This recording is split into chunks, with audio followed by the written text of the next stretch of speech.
السلام عليكم ورحمة الله وبركاته. الصراحة بالفترة الأخيرة عم نشوف مشاريع ريادية كثير من شبابنا بالشمال السوري، وهذا الشيء مبشر الصراحة. فمثلا هذا المشروع كنا بنشتغل على الموقع تبعه أنا، أول مشروع هذا لأشخاص هم بالشمال السوري. الصراحة يعني فكرة المشروع هي لحالها ريادية. يعني مثلا هي بتعمل كاستمايزيشن للملابس تبعك. مثلا انت بدك تطلب كنزة، احسن ما تروح تشتري كنزة من السوق مثلا وتدور على طلبك ولا شو، لا هن بيجيبوا لك طلبك مباشرة. شو بدك تطبع على الكنزة، شو شغلات بتحب تطبع مثلا هون.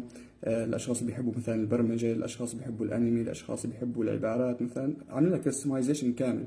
طيب ولا شيء عجبك من هون، بتروح تطلب تصميمك الخاص من من هذا الزر يعني. فبيروح مباشرة على الواتس وتطلب التصميم اللي بدك اياه انت او الشعار اللي بدك اياه. فبعد ما انهيت المشروع انا ارسلوا لي هذا هي الكنزة طبعا بناء على طلبي التصميم. الشيء الحلو اللي موجود